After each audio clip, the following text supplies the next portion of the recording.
तो हेलो मेरे प्यारे दोस्तों, क्या हाल चाल? बढ़िया एकदम। तो आज मैं जो है वो आपको एक नया टॉपिक पढ़ाने वाला हूँ, बिल्कुल नया, जिसका नाम है कोलिजन। कोलिजन आपने किया होगा, स्कूल में किया होगा, घर में किया होगा, लड़ाई झगड़ा दंगा फसाद, लेकिन फिजिक्स की नज़रों में वो कोलिजन कुछ अलग है। कैसे अलग है, आइए देखते हैं। फर्स्ट पॉइंट आप यहाँ पे देख सकते हैं, मैंने लिखा है कि phenomena in which velocity and momentum of one particle affect the velocity and momentum of other particle. मतलब असल में कोलिजन वो नहीं होता जो आप करते हैं, लड़ते हैं, झगड़ते हैं, एक्सीडेंट होते हुए देखते हैं, वो तो कोलिजन का एक टाइप है। लेकिन असल में जो है वो इसको कैसे समझाया जा सकता है, वो फिजिक्स हमें समझाती है। मतलब ये कि कोलिजन वो होता है जब किसी पार्टिकल का वेलोसिटी और मोमेंटम किसी दूसरे पार्टिकल के वेलोसिटी या मोमेंटम को अफेक्ट करे, तो उसको फिजिक्स क्या कहती है? उसको कहती है कोलिजन। ठीक, अब हम चलते हैं हमारे अगले पॉइंट पे। ठीक, अगला पॉइंट आप यहाँ पे देख सकते हैं कि momentum is conserve through out the collision. ठीक, मतलब मैंने इससे पहले जो है वो आपको बताया है लीनियर मोमेंटम का कंजर्वेशन। तो हम यहाँ पे कंजर्वेशन की बात यहाँ पे करेंगे कोलिजन के अंदर।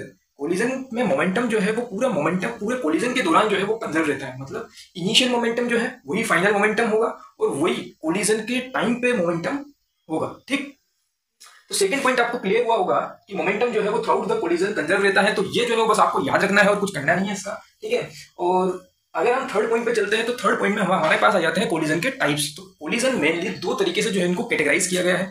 फर्स्ट टाइप जो है वो किया गया है, फर्स्ट कैटेगरी में इसको डिवाइड काइनेटिक एनर्जी के हिसाब से। अगला अगला किया गया है इसको अपने लाइन ऑफ इम्पैक्ट के हिसाब से। ठीक है, हम देखते हैं फर्स्ट वाला कि काइनेटिक एनर्जी के हिसाब से कोलिजन को किस तरीके से जो है वो बांटा गया है। ठीक, काइनेटिक एनर्जी के बेसिस पे अगर हम बात करें तो कोलिजन होता है elastic, partially elastic and inelastic, और तीसरा होता है इनइलास्टिक। तीनों के बारे में बारी बारी से डिस्कस हम करेंगे, पूरा डिटेल के साथ जो है वो हम इनको पढ़ेंगे, चिंता मत करिए बिल्कुल। आज मैंने जो है वो इलास्टिक कोलिजन समझा दिया है, कल हम आगे चर्चा करेंगे कि पार्शियली इलास्टिक क्या होता है, इनइलास्टिक जो है वो क्या होता है। ठीक है, अगली कैटेगरी जो है वो थी लाइन ऑफ इम्पैक्ट के बेसिस पे। अब आप पूछेंगे कि लाइन ऑफ इम्पैक्ट क्या होता है? लाइन ऑफ इम्पैक्ट क्या होता है बच्चों? जब दो बॉडी जो है आपस में कोलाइड करती है, तो जिस पॉइंट पे उन दोनों का कोलिजन होता है, उस पॉइंट से हम नॉर्मल डालते हैं, जो नॉर्मल दोनों बॉडीज का कॉमन नॉर्मल होती है। क्या बोला मैंने? जो नॉर्मल दोनों बॉडीज का कॉमन नॉर्मल होती है। बस आप तो ये याद रखो कि लाइन ऑफ इम्पैक्ट क्या होता है? Common normal. मैंने यहाँ लिखा हुआ भी है कॉमन नॉर्मल। ठीक है, इसके हिसाब से कोलिजन दो टाइप के होता है। कौन कौन से? एक तो होता है हेड ऑन कोलिजन, भेजे फिरा दो, अरे भेजे फिरा दो नहीं, ये होता है हेड ऑन कोलिजन। इसमें क्या होता है? लाइन ऑफ इम्पैक्ट यानी कि आप कह सकते हैं लाइन ऑफ मोशन जो है वो उनका सेम होता है। जैसे मान लीजिए ये दोनों बॉडी और इनका अगर मैं कोलिजन कराऊं तो इनका जो है वो आप देख सकते हैं, ये मार्कर रिप्रेजेंट कर रही है किसको? लाइन ऑफ इम्पैक्ट को। ठीक है, तो इनका लाइन ऑफ इम्पैक्ट जो है वो बिल्कुल सीध में जो है ये टक्कर करते हैं। ठीक, बस इतना समझना जो है वो आपके लिए काफी है अभी। अगला होता है हमारे पास ऑब्लिक कोलिजन। ऑब्लिक नाम से ही क्लियर है, ऑब्लिक जब लाइन ऑफ इम्पैक्ट सेम ना हो, लाइन ऑफ मोशन सेम ना हो, एक ऊपर से आ रहा हो, एक नीचे से, मतलब इस तरीके से जब कोलिजन किया गया। देखना, ये मार्कर और डस्टर से मैं आपको समझाता हूँ। मान लो कोलिजन अगर इस तरीके से हुआ हो, इस तरीके से, ठीक, मतलब सामने अगर हुआ तो ये हो गया हेड ऑन। ठीक, और अगर ये थोड़ा ऊपर ये थोड़ा नीचे है, दोनों की लाइन ऑफ इम्पैक्ट डिफरेंट है, फिर कोलिजन अगर हुआ साइड से, देखना गौर से इसको, तो ये जो है हमारे पास क्या हो जाएगा? Oblique collision. ठीक, आपको समझ में आया होगा, बेहतरीन तरीके से मैंने समझाया है इसको। ठीक है, और अब हम बात करेंगे हमारे इलास्टिक कोलिजन की। ठीक है, तो ये जो है वो मेन चीज है जिस पर कई सारे न्यूमेरिकल्स जो है वो बेस्ड होते हैं, इलास्टिक कोलिजन। फोटो मैंने बना लिया है, बिल्कुल जगमगाता हुआ, चमचमाता हुआ। आप देख सकते हैं कि मान लीजिए दो बॉडीज है, एक का नाम है ए, एक का नाम है बी। इसका मास m1 है, इसका मास m2 है। ये कुछ u1 वेलोसिटी, इनिशियल वेलोसिटी इसकी u1 है, बी वाले की इनिशियल वेलोसिटी u2 है। u1 u2 से यहाँ पर ज्यादा होगा। क्यों?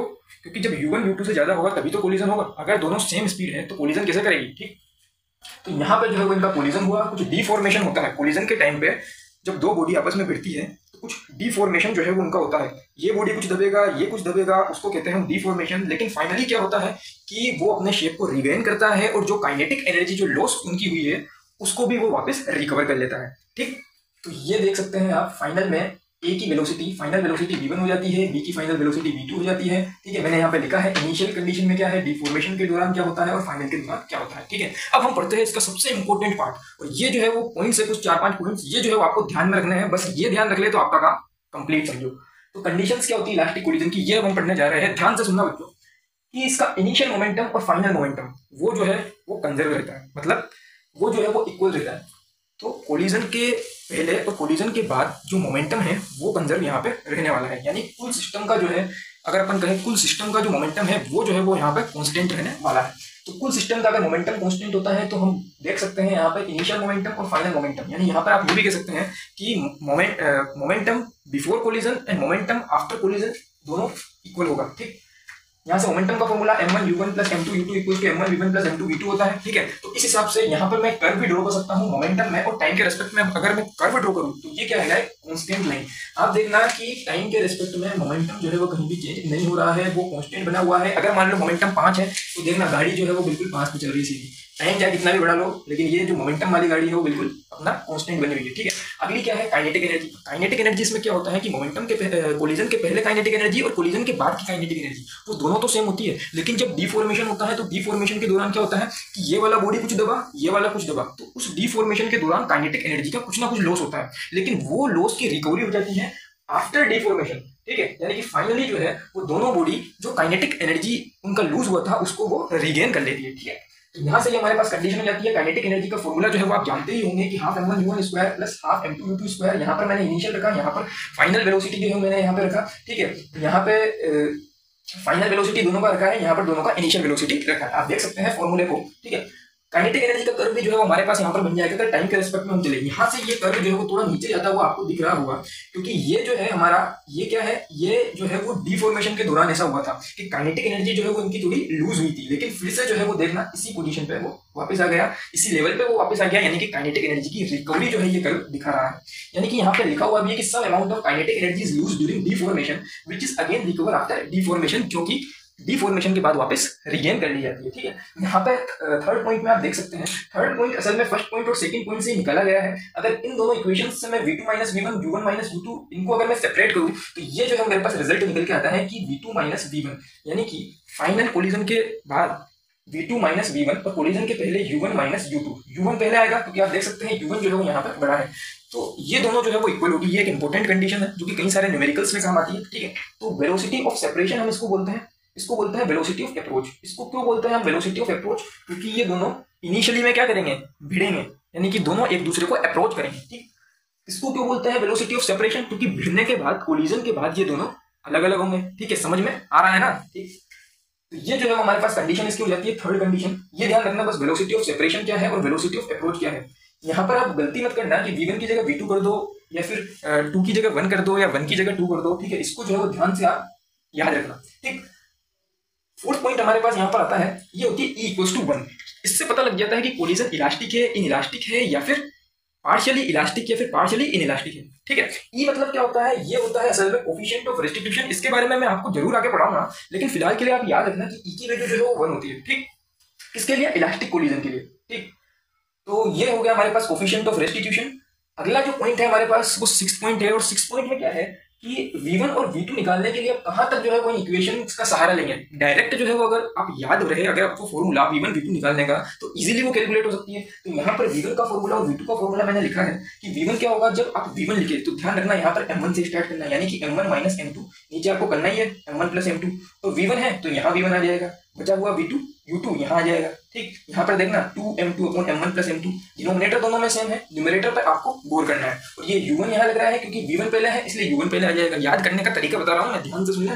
ठीक है, ये जो है वो अपने पास हो गया v2। ठीक, v2 में 2 है तो मैंने यहाँ पर m2 से शुरू करा, माइनस m1 करा, divided by m2 plus m1 करा, क्योंकि m2 से शुरू हो रहा है, m2 v2 से शुरू हो रहा है इसलिए यहाँ पर u2 मैंने कर दिया। ठीक, 2m1 u1 upon m2 plus m1। तो ये डायरेक्ट v1 और v2 निकालने का फॉर्मूला आपके पास है, आप इनको याद रख सकते हैं। ठीक, 7 पॉइंट में हमारे पास कुछ इंपॉर्टेंट सिचुएशन आ जाती है।